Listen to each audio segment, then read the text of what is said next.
السلام عليكم ورحمة الله تعالى وبركاته. لو أنزلنا هذا القرآن على جبل لرأيته خاشعا متصدعا من خشية الله وتلك الأمثال نضربها للناس لعلهم يتفكرون. صدق الله العظيم. আমরা কোরআন দিয়ে আজকে কোরআনের পরিচয় নিব। কোরআনকে জিজ্ঞেস করব যে কোরআন তুমি তোমার পরিচয় দাও। আমরা কিছু প্রশ্ন করব, দেখবেন কোরআন অবলীলায় উত্তর দিয়ে দিচ্ছে। তো শুরুতে একটা কথা বলে রাখা ভালো, আমরা কিন্তু কোরআনকে আমাদের বাংলাদেশে কোরআন শরীফ বলি। কি বলি? কিন্তু কোরআনে কোথাও কোরআনকে কোরআন শরীফ বলা হয়নি।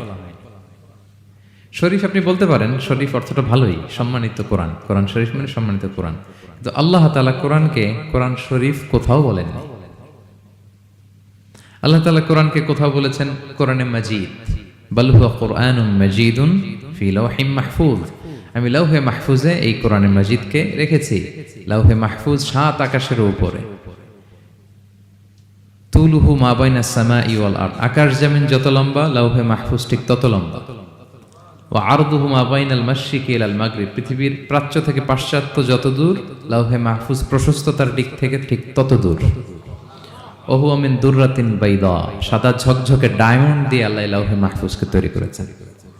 এটা হচ্ছে কোরআনের বাড়ি 7 আকাশের উপরে।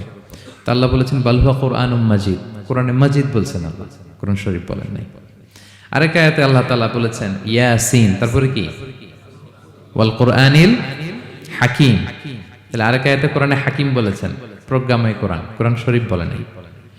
সূরা ওয়াকিয়ার আরেক আয়াতে আল্লাহ তাআলা বলেছেন ইন্নাহু লাকুরআনুন কারীমুন ফি কিতাবিম মাকনুন, এখানে বলেছেন কোরআনে কারীম।